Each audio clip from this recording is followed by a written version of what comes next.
warahmatullahi wabarakatuh. Waalaikumsalam warahmatullahi wabarakatuh. Alhamdulillah, segala puji bagi Allah Subhanahu wa Ta'ala yang telah mempertemukan kita dengan bulan Ramadan. Salawat serta salam semoga tetap tercurah limpahkan tanpa pernah padam kepada junjungan kita Nabi besar Muhammad sallallahu alaihi wasallam. Allahumma shalli alaihi. Sahabat Fatayat yang dirahmati Allah, selamat datang di podcast Sapa Ramadan Fatayat sesi 1. Tema kita hari ini adalah puasa sehat jasmani dan rohani.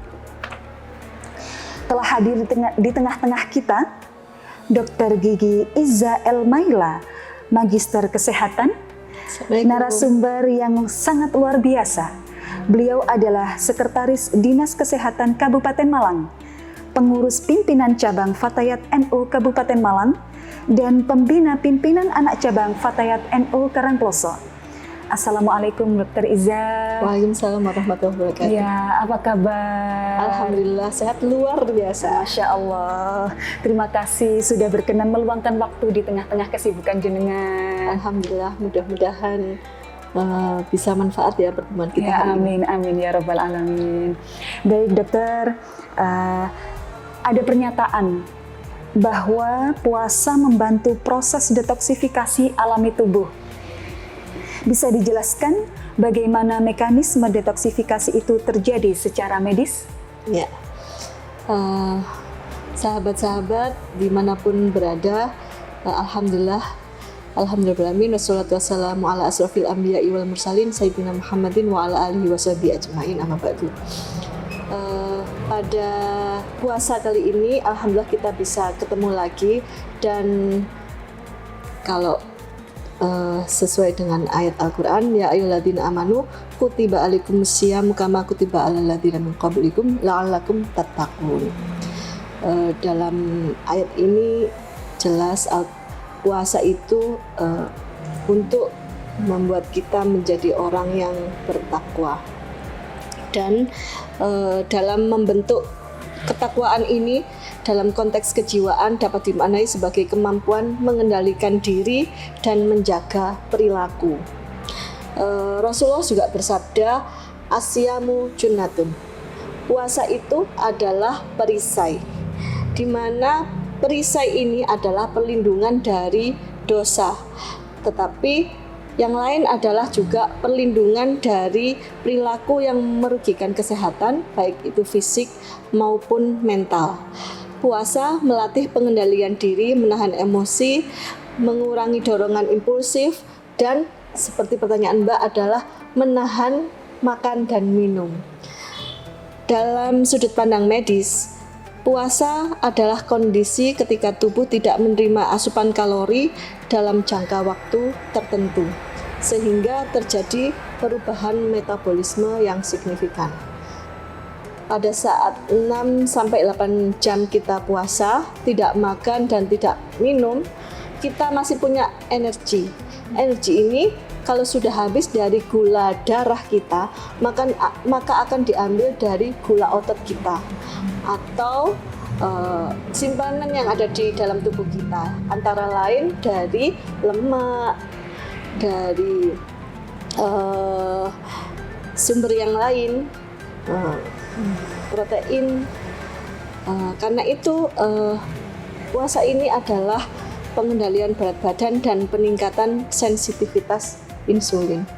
Nah, dalam konteks detox tadi, selama menahan makan dan minum beberapa jam ini, maka zat-zat yang sudah tidak dibutuhkan oleh tubuh ketika sudah terjadi metabolisme akan segera dikeluarkan, baik itu melalui buang air besar, buang air kecil, maupun dari keringat. Jadi proses percepatan metabolisme ini loh yang merupakan proses detox alami dari tubuh. Iya. Baik, dokter, ada banyak tips mulai dari pentingnya sahur, pola makan seimbang, hingga menjaga aktivitas.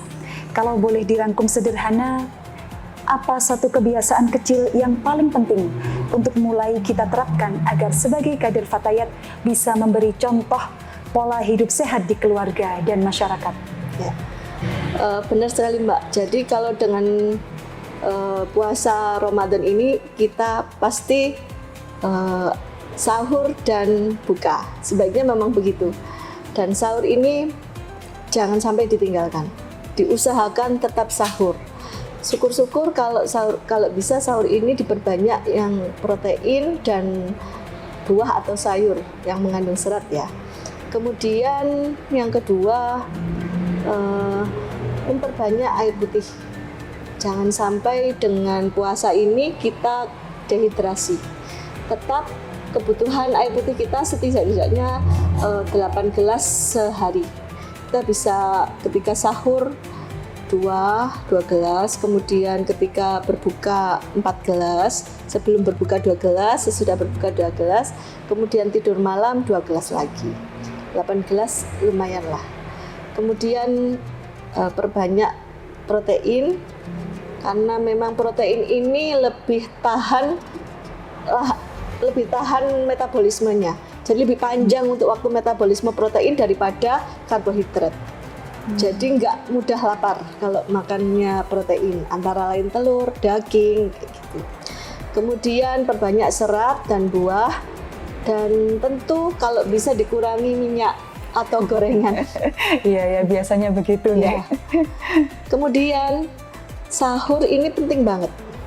Sahur ini secara mental itu baik banget karena biasanya nggak sahur sendiri kan, sahurnya bersama dengan keluarga. Saling membantu menyiapkan sahur, kemudian kalau belum bangun dibangunin dengan penuh kasih sayang kayak gitu. Nah ini tentu membuat suasana yang lebih baik untuk kesehatan jiwa dan kesehatan mental kita. Iya, baik. Dokter, dalam praktek sehari-hari, langkah sederhana apa yang bisa kita mulai agar puasa kita tidak hanya sehat secara jasmani, tetapi juga benar-benar bernilai secara rohani? Ya, sahabat-sahabat tentu tahu bahwa ketika kita puasa mau melakukan maksiat akan ada pengendalian dari diri kita. Ketika kita mau makan yang banyak nggak bisa lagi karena harus menahan. Ketika kita mau marah itu kita astagfirullah, saya puasa.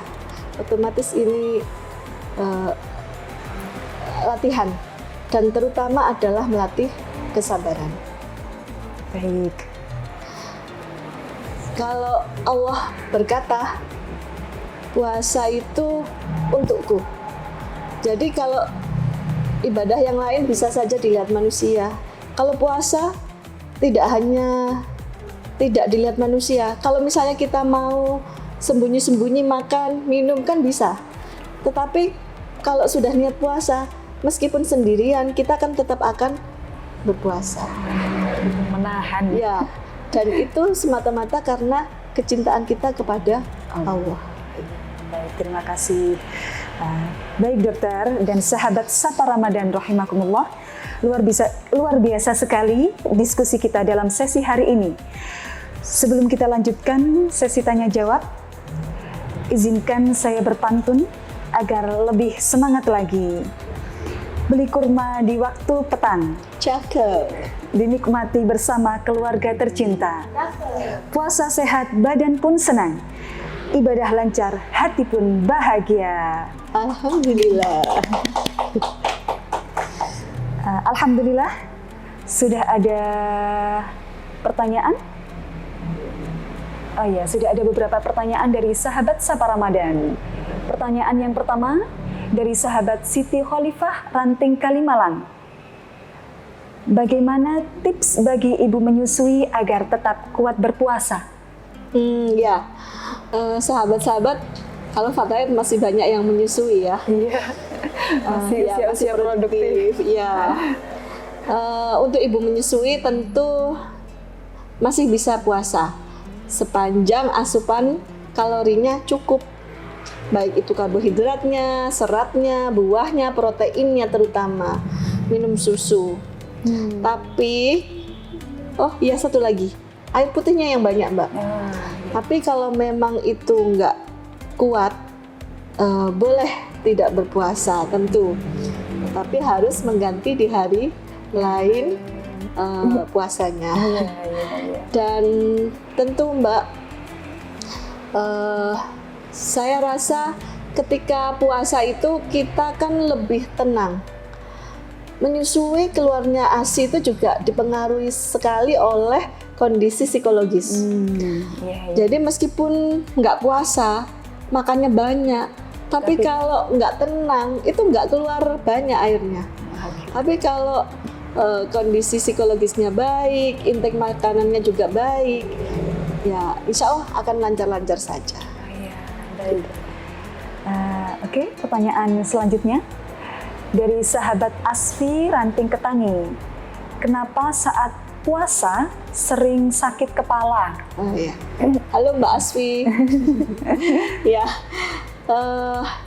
kalau sakit kepala saat puasa, mungkin menurut saya itu karena dehidrasi. Dehidrasi ini kurangnya cairan dalam tubuh kita, jadi perlu minum air yang banyak.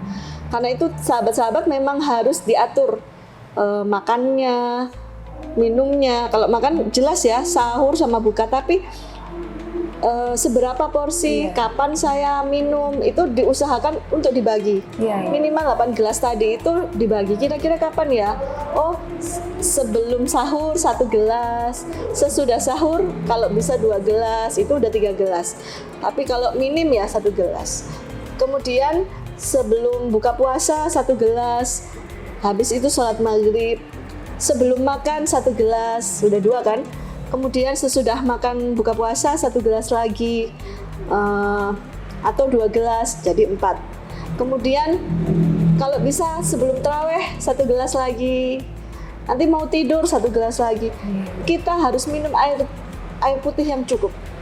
Dan kalau bisa dihindari minuman yang manis, karena justru malah menghindari yang manis. Ya benar. Minuman yang manis berarti nambahin karbohidrat. Nambahin karbohidrat berarti nanti biasanya kalau terawih jadi ngantuk. Gitu ya. Iya, ada lagi. Kalau kurang manis lihatlah saya. Lihatlah Mbak Ririn. Lanjut. Baik. Bercanda ya. Pertanyaan selanjutnya dari sahabat Rina Ranting Kendalsari. Bagaimana menjaga daya tahan tubuh agar tidak mudah sakit saat puasa? Ya,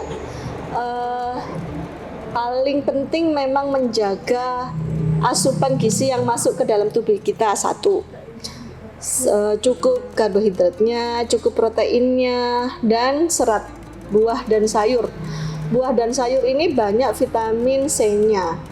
Kemudian air putih ya yang kedua. Kemudian jangan lupa, jangan karena puasa terus geraknya dikurangi, tidur terus ya. Ya tetaplah beraktivitas seperti biasa. Diusahakan kalau bisa tetap olahraga. Tentu olahraganya yang ringan-ringan juga bisa. Misalnya jalan kaki sesudah sholat subuh atau ngepel. Ya, yang ngepel termasuk olahraga. Ya. Aktivitas. Kemudian kalau misalkan nggak bisa jalan kaki di sekitar rumah, ya setidak-tidaknya bisa jalan di tempat. Jalan di tempat itu juga lumayan untuk menghabiskan kalori. Ya paling tidak 10-15 menit. Itu sudah cukup melelahkan. Jalan kaki 15 menit. Iya, jalan kaki di sekitar rumah aja sambil silaturahim ke tetangga. Yang penting nggak pakai gibah-gibahnya. Jalan-jalan. Baik. Ada lagi, satu lagi Mbak Rina. Vitamin kalau diperlukan ya, minum vitamin kalau diperlukan. Tapi kalau kita cukup buah dan sayur, insya Allah nggak perlu vitamin lagi. Gitu ya. Karena di dalam buah dan sayur itu sudah banyak vitamin. Iya, baik. Oh, masih ada pertanyaan. Oh ya. Dari sahabat Nela Ranting Gondang. Apakah penderita MAH boleh berpuasa? Boleh banget. Mengingat Kalau yang saya rasakan ya dokter ya, itu kayak ketika sakit mah ini sedang kambuh, itu tidak bisa makan banyak. Oh iya. Tidak bisa makan banyak. Bisanya sedikit, tapi setelah itu Sakit. Selang beberapa jam setelahnya Baru makan lagi sedikit. Iya. Biasanya begitu Iya. ketika tidak di bulan puasa. Iya. Nah ini bagaimana? Yang pasti kalau sakit mah itu karena tidak teratur.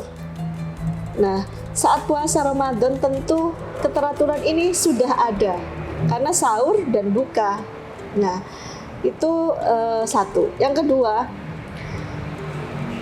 sakit mah juga sangat dipicu oleh stres kayak gitu dan beban yang berlebih. Saya rasa ketika Ramadan, ketika puasa, kondisi yang stres itu bisa berkurang dengan sahur bersama, kemudian suka menjelang buka puasa, seneng banget kan, apalagi kalau awal-awal gini ya, mau buka puasa itu udah Persiapannya banyak, padahal nanti pun bisa makannya juga tetap satu piring. Maka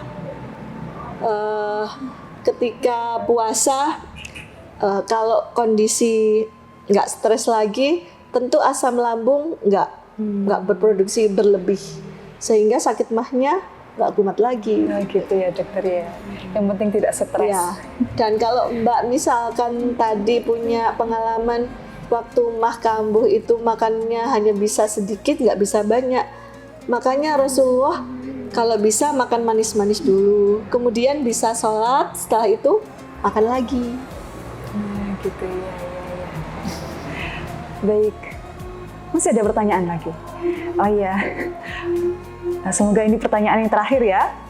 Dari sahabat Mudrikah Ranting Genitri. Ya. Bagaimana menjaga kesehatan mental selama Ramadan agar tidak mudah emosi? Ya.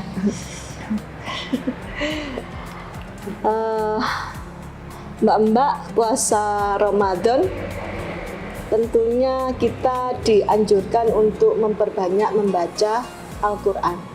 Dan membaca Al-Qurannya ini kalau bisa dilafalkan yang keras, yang suara kita terdengar sendiri oleh kita atau terdengar dengan orang lain. Itu saja sudah meningkatkan imun. Gitu. Ya, jadi kalau misalnya kita tadarus di musola, di masjid, pakai mic atau nggak pakai mic pun nggak apa-apa, tapi yang keras dan disimak oleh teman-teman itu meningkatkan imun.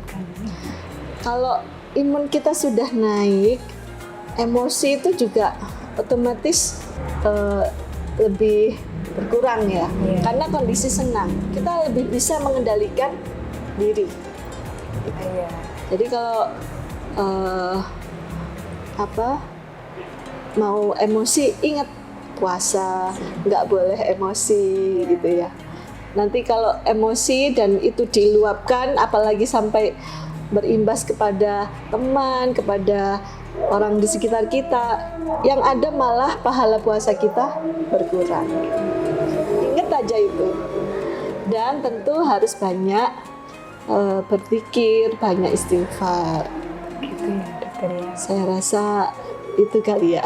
Iya, Masya Allah, terima kasih sahabat Dr. Iza atas ilmu yang sangat bermanfaat ini. Mudah-mudahan bermanfaat. Oh ya, amin, sangat bermanfaat ini ya. Sahabat Fatayat, mari jadikan Ramadan ini sebagai momentum memperbaiki pola hidup dan memperkuat ibadah. Semoga Allah memberi kita kesehatan jasmani dan rohani hingga akhir Ramadan nanti. Mari kita tutup dengan doa yang akan dipimpin oleh Dr. Iza. Monggo dokter. Monggo. A'udzubillahi minasyaitonirrajim. Bismillahirrahmanirrahim. حمد الشاكرين حمدا ناعما حمدا يوافي نعمه ويكافئ مزيده. يا ربنا لك الحمد كما ينبغي لجلال وجهك الكريم وعظيم سلطانك. اللهم صل على سيدنا محمد الفاتح لما أغلق والخاتم لما سبق والناصر الحق بالحق والهادي إلى صراطك المستقيم. اللهم صل على نور الأنوار وسر الأسرار وترياق الأغيار ومفتاح باب اليسار سيدنا ومولانا محمد المختار وآله الأدهار وأصحابه الأحيار عدد نعم الله وإفضاله. اللهم صل على سيدنا محمد صلاة تبلغنا بها وأهلنا بها حج بيتك الحرام وزيارة قبر نبيك محمد صلى الله عليه وسلم في لطف وعافية وسلامة وبلوغ مرم على آله وصحبه وسلم. اللهم اغفر لنا ولوالدينا فارحمهما كما ربيانا صغارا. ربنا هب لنا من أزواجنا وذرياتنا قرة أعين واجعلنا للمتقين إماما. ربنا آتنا في الدنيا حسنة وفي الآخرة حسنة وقنا عذاب النار وأدخلنا الجنة مع الأبرار يا عزيز يا غفار يا رب العالمين.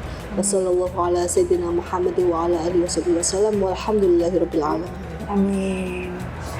Mohon maaf atas segala kekhilafan.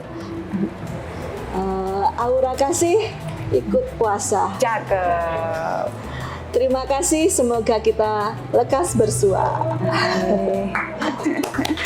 Terima kasih banyak dokter atas ilmu yang telah diberikan kepada sahabat Sapa Ramadan. Saya Ririn pamit undur diri, burung merpati terbang tinggi. Hinggap sebentar di pohon randu.